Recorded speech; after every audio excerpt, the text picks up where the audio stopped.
Depth, depth, depth. That's been the theme of this offseason for the Boston Red Sox, as they've just recently made a couple more moves of that caliber. You are Locked On Red Sox, your daily Boston Red Sox podcast. Part of the Locked On Podcast Network, your team every day.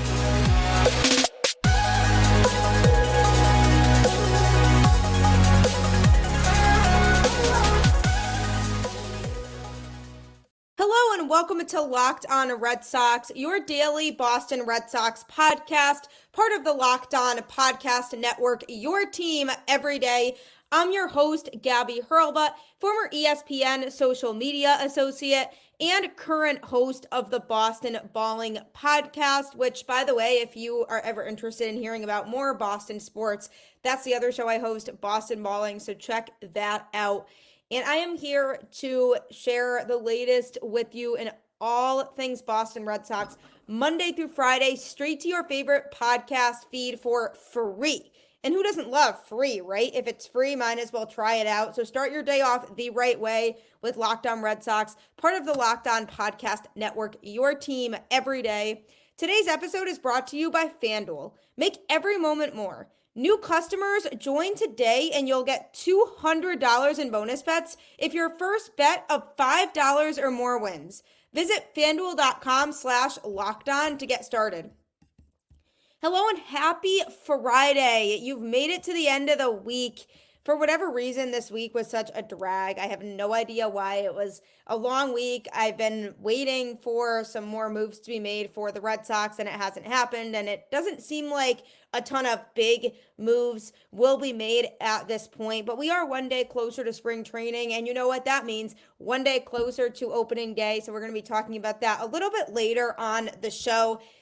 But first, I've been emphasizing the idea of depth and the Red Sox prioritizing depth moves this offseason.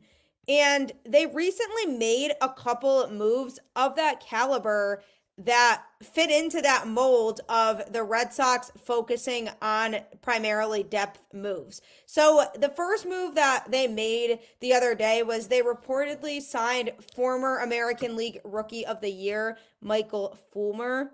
He's an intriguing pitcher that will come out of the Red Sox bullpen in 2025.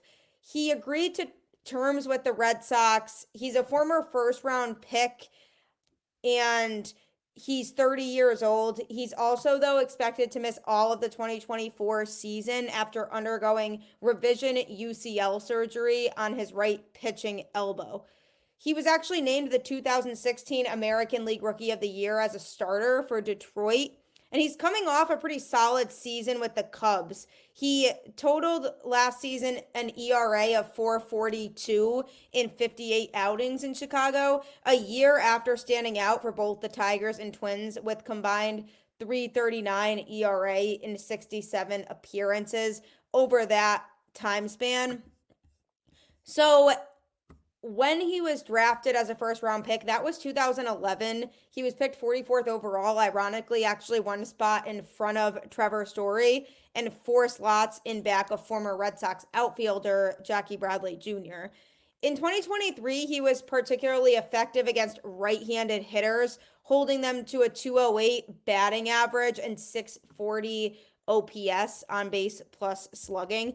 Looking a little bit more at his percentile rankings, this is important because you have to look beyond ERA and beyond batting average against when measuring a pitcher, because ERA only goes so far. Yes, you can't be giving up a lot of runs consistently, but it doesn't always measure or tell the full story of how a pitcher actually performs. So sometimes I like to go deeper into the metrics.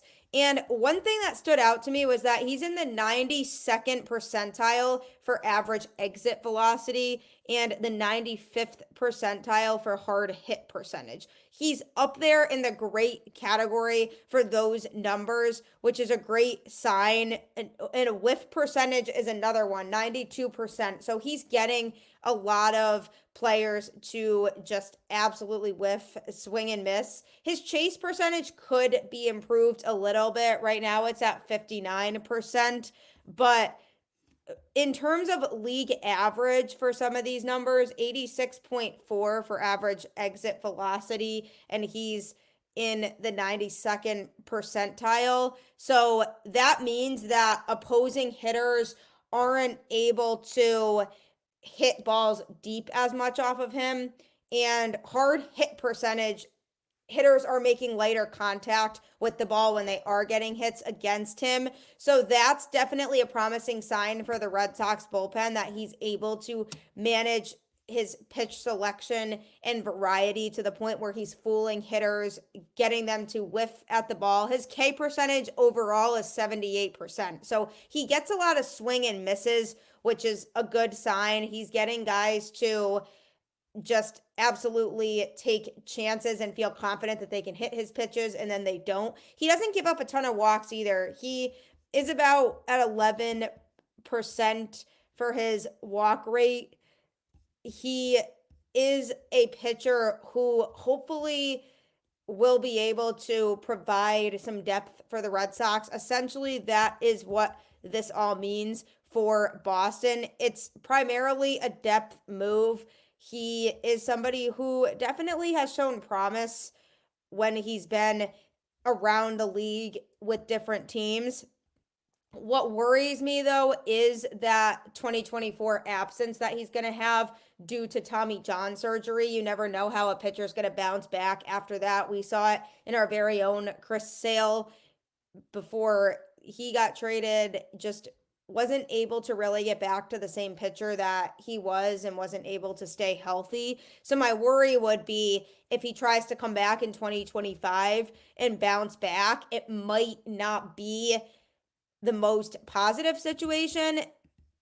It's likely going to, end up being a scenario where the Red Sox take a chance on him. He tries to come back in 2025 and then rebuild some value when he heads into free agency in 2026. So it's going to be really important for him to come back and pitch well when he comes back to Boston. But he's had some experience. I mean, he's been around quite a few different teams. He's pitched in parts of 7 big league seasons with the Tigers, Twins, and Cubs. He also was an all-star in 2017, and he has experience as both a starter and a reliever. He was a starter for the first 4 seasons of his career, but it was in 2021 when he transitioned to a bullpen role. In that season in 2021, he made 52 appearances and then 67 in 2022 and 58 this past season. Lifetime overall, he's 37 and 50 with a 394 earned run average, and he had double-digit wins in both 2016 and 2017. The beginning of his career was great, but this is the type of move that makes sense for them because Kenley Jansen and Chris Martin both come off the books at the end of this season, and especially if they're thinking about moving Kenley Jansen now because they want to try to get some return value for him before he walks. This is the time to kind of reset with the bullpen and figure out, okay, who are we going to have in this pen in 2025? So this is the type of player that the Red Sox probably have the mentality of, we'll take a chance on him. Maybe it works out for us. Maybe it doesn't. And if it doesn't, fine, then you just don't hang on to him. But if it does, that's definitely an added bonus for the Red Sox. And I've talked a lot about Craig Breslow and what he brings to this organization. And one of his strengths, I feel, is that ability to identify pitchers. And the fact that he's shown promise, I don't think it's a very far-fetched move at all, but I don't think it's anything that is super exciting either. It's simply a matter of, okay, we need a solid bullpen arm that we could bring back in 2025, and maybe he has some upside, or if it doesn't work out for us, then it's a minor move anyway. I mean, with the fact that the Red Sox finished in last in the AL East again, they need to try something. So I don't have a problem with this. I'm interested in seeing how his recovery goes, how he comes back in 2025, how he works with this Red Sox organization and adapts to being in Boston. But again, it's a minor move. Since he has experience starting too, he can definitely provide some innings in the bullpen, and that's something that I think is going to be key for the Red Sox, is bringing somebody in who can truly be a long reliever type and be relied upon for that. And some of these starter turned relievers provide a lot of value in that way because their arms are trained to pitch a lot of innings at a time, but then they decrease that workload to only pitching a few innings at a time. So that could definitely be a valuable piece of the puzzle that he brings to the table as well. So we'll see what happens there. I hope his surgery goes well and his recovery process is smooth, but we'll see how that goes. And coming up, I'm going to be talking about another minor move that the Boston Red Sox made to help improve their roster from a depth standpoint. The new year for many people means resolutions to save money. So stop shopping without getting anything in return. Start getting cash back on every purchase you make with Ibotta. It's officially soup season. Make sure you get all of the ingredients you need to master your recipe while getting cash back on your purchases with Ibotta. Ibotta is a free app that gives you the most cash back every time you shop on hundreds of items, from groceries to beauty supplies to toys, so you can make sure you're beating inflation no matter what you're purchasing. Right now, Ibotta is offering our listeners $5 just for trying it by using the code LOCKEDONMLB when you register.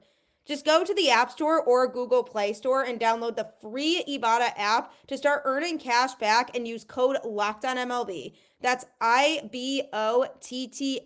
in the Google Play or App Store and use code LOCKEDONMLB.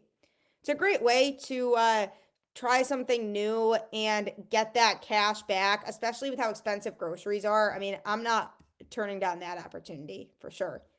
Another opportunity I'm definitely not turning down if I were you is subscribing to Locked On Sports Today on YouTube, because we have actually launched the first ever national sports 24/7 streaming channel. So all of your experts at Locked On will be giving you constant coverage of all things going on in sports with the biggest stories of the day. So no matter what time zone you're in or where you're at, this stream will always be running. So if you subscribe to Locked On Sports Today on YouTube, then you can get caught up in everything going on in sports. And now you can also find it on Amazon Fire TV. So that's super exciting too. So head to Amazon Fire TV and find the Locked On Sports Today channel.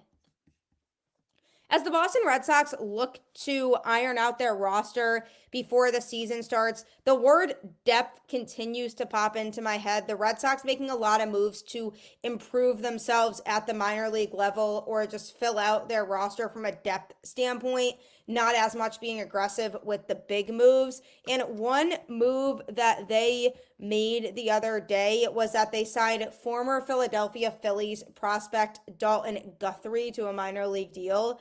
So Guthrie's an interesting player. He's actually a shortstop-turned-outfielder, and he spent most of 2023 in AAA with the Phillies, Braves, and Giants affiliates. It's always interesting when you have an infielder turned outfielder because their skills that they utilize in the infield are different from the outfield.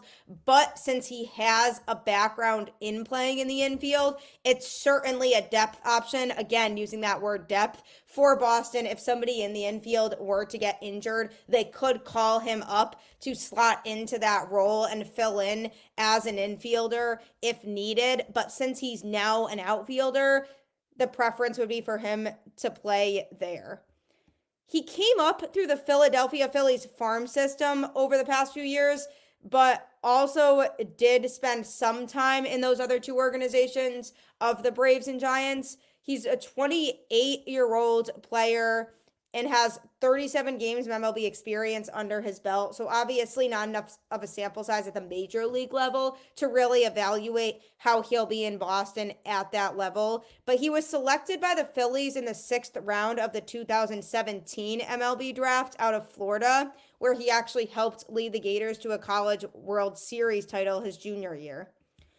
He worked his way up to AAA by 2021, and he spent almost all of 2022 at that same level. Philly called him up to the big leagues that September, so he was a late call up for them in 2022, and he then proceeded to hit .333 with a .976 OPS over 14 appearances. He did make it onto the Phillies NLDS roster that year, but didn't log an at-bat in the series, so he technically was on the roster but didn't play.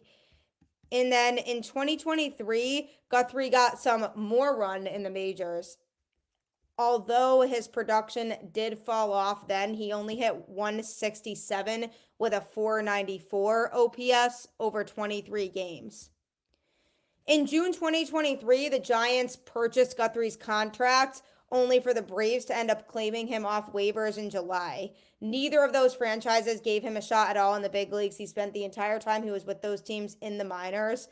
He's a career .289 hitter with 16 home runs, 97 RBIs, 30 stolen bases, and a .791 OPS over 209 AAA games. That's decent. Those are decent numbers. He was certainly putting up a good enough showing in AAA for the Phillies to feel confident in calling him up at some point. But the question is now, can he translate those skills from the minors over to the majors? The Red Sox are likely to start him in AAA during the season, especially due to the fact that there's so much outfield depth here between Jarren Duran, Wilyer Abreu, Tyler O'Neill, Masataka Yoshida, and even Rob Refsnyder, who plays more in the outfield.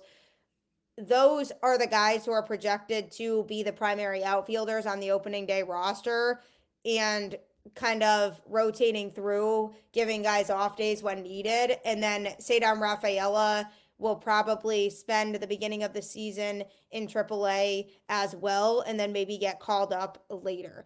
Who knows what's going to happen with Jarren Duran, though? I mean, there's rumors that the Red Sox might trade him, so if they do end up moving him this offseason for the right package, by the way, I don't think they should trade him unless the package is just absolutely something that they can't turn down. I just think Duran has so much upside and should be part of the future of this franchise. But if the Red Sox get an offer that they can't turn down, I could see why they might want to do it. But if they don't trade Duran, that's the outfield situation we're looking at. If they do, who knows what's going to happen? Then maybe Guthrie gets some sort of opportunity at some point, but it's hard to say that he'll get a chance now. So the reason behind the Red Sox making this move primarily is to probably just, again, enhance that outfield depth, see how he does in the minors, and see if he's somebody that they could use to bring up if there were an injury to somebody on the current roster. He is somebody who probably will succeed in AAA because he has a proven track record of succeeding in the minors. And I'm not opposed to having depth moves at all. You definitely want to help fill out your roster that way. If he does perform well in Worcester for the Red Sox, though, that could increase his value.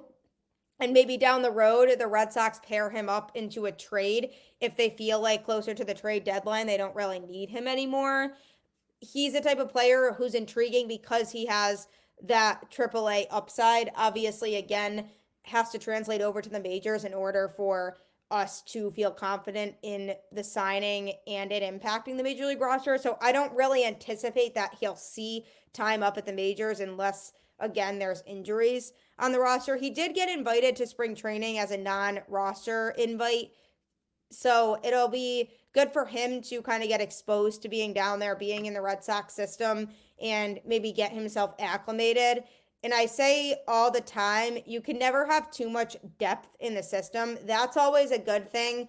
And if he can go in there and really prove himself down at the minors, and there's somebody in the Red Sox outfield who isn't performing as well, he might have a chance to come up and take that spot. I love Wilyer Abreu. I think there's so much upside with him, but it has been a small sample size with him to the point where it's really too soon to say for sure whether he's going to be a star for this Boston Red Sox team and he's going to be somebody who makes sense in the overarching picture of what the Red Sox are trying to do here longer term. We need to see more of Abreu. I absolutely think he should get a starting spot in the outfield to start the 2024 season. I don't think they should start him in AAA. He needs the reps, and he definitely showed a lot of potential in his late call-up last year. So it makes sense to keep him on that opening day roster as a starting outfielder and see how he does. You know, who knows? Maybe he just was so fired up from getting called up last year and that energy fueled into his performance and he doesn't have that same kind of performance this year. That might happen. We don't know that for sure. So we have to see what happens with him.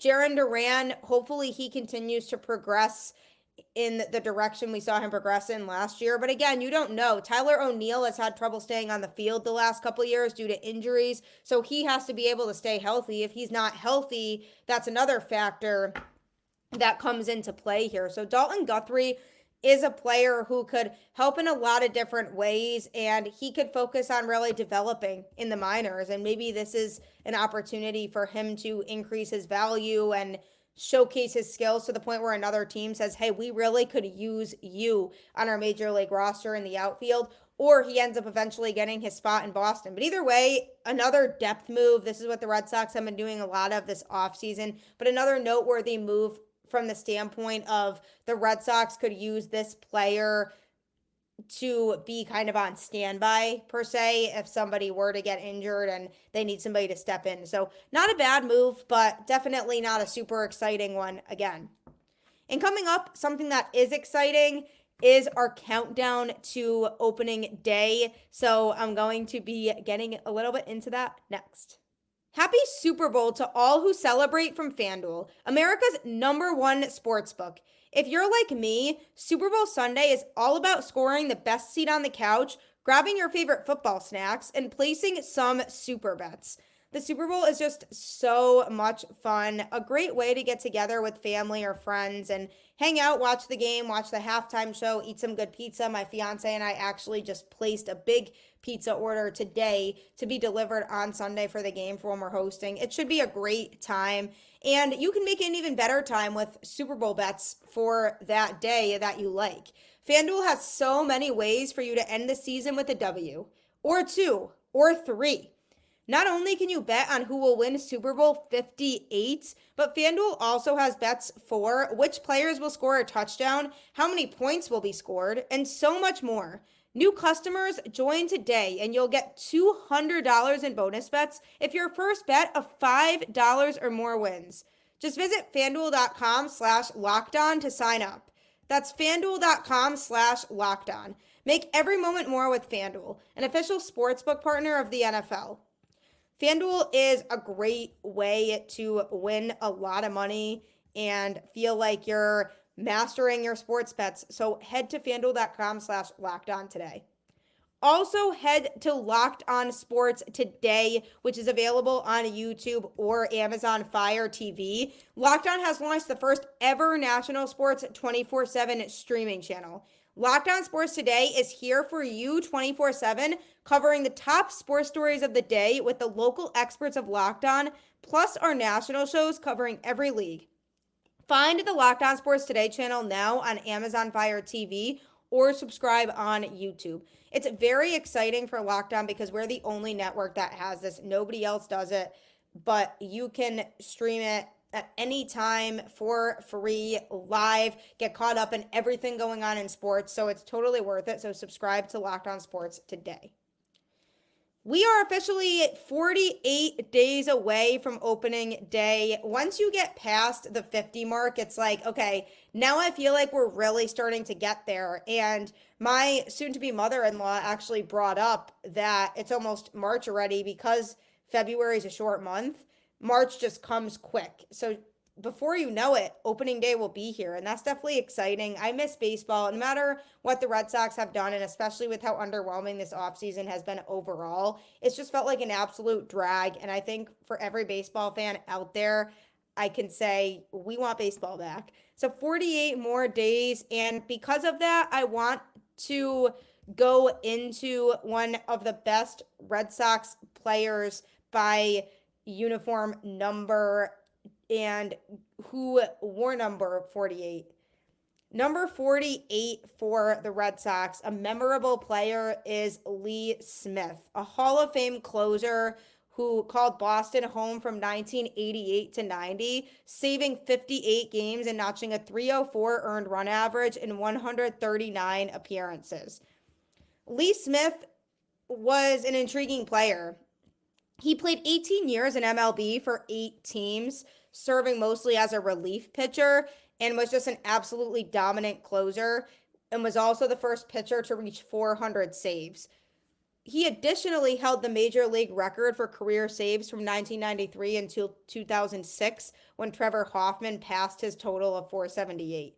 He was elected to the National Baseball Hall of Fame as part of the class of 2019 by the Today's Game Era Committee.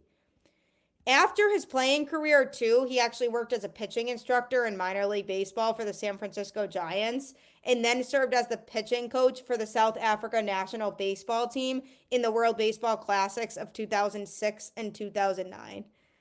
He had a 95-mile-per-hour fastball, and in 1991, he set a National League record with 47 saves for the St. Louis Cardinals. He was also runner-up for the league's Cy Young Award. It was the second of 3 times that he led the National League in saves, and he later led the American League in saves once. When he retired, he held the Major League record for career games finished with 802 and was third in games pitched with 1,022. He holds the Cubs team record for career saves with 180 and held the same record for the Cardinals with 160 until 2006. In his time with the Boston Red Sox, he was acquired in December 1987 because the Red Sox finished the 1987 season with a losing record at 78 and 84, same record as 2023. And one of the main problems the team had back then was a weak bullpen. So Smith was a solid arm that they could bring in to help enhance that bullpen. He did give up a game-winning home run in his opening day debut at Fenway Park in 1988, but he then posted an ERA of 2.80 in 64 regular season appearances, which was his lowest ERA since 1983, which had been a 1.65. The Red Sox finished first in the AL East with a regular season record of 89 and 73 that year. In Smith's second and final appearance in the postseason, he made 2 appearances in the AL Championship Series. Against the Oakland A's, he was the losing pitcher in Game 2, allowing the winning run via 3 ninth-inning singles. In Game 4, with Boston down 3-0 and trailing 2-1, Smith allowed 2 insurance runs in the 8th inning as Oakland completed the series sweep. He recorded 234 saves and 580 MLB relief appearances for the 1980s with an ERA of 2.95. He's considered to be among the top relievers of the decade. Even though his time in Boston was pretty short-lived, he certainly made an impact because he significantly helped enhance that bullpen, and with his talent at the time was putting up numbers that were just really unreal and was just making an absolute splash, helped make the Red Sox a lot better. On May 4th of 1990, the Red Sox actually traded him to the St. Louis Cardinals for outfielder Tom Brunansky, but he appeared in 139 games in Boston while collecting 58 saves. In 168 and 2/3 innings pitched, he struck out 209 batters. So there you have it, folks. A famous player to wear number 48 in Boston as we do this countdown to opening day. It's almost here. I mean, it's going to be here before you know it. Just hang on tight and we will get there. I will be with you every step of the way, continuing the countdown, continuing to update you on moves the Red Sox make if they do make any. Locked On is here for you every single day. Locked On Red Sox is your team every day. I am here, whether the emotions are high or the emotions are low. I am here with whatever the Red Sox put me through, and you should be too. Don't forget you can subscribe to Locked On Red Sox on your favorite podcast platform, or you can follow the show on Twitter at LO_Red Sox, and we can talk Red Sox more that way as well. So keep the faith, go Red Sox, and I will catch you on the flip side.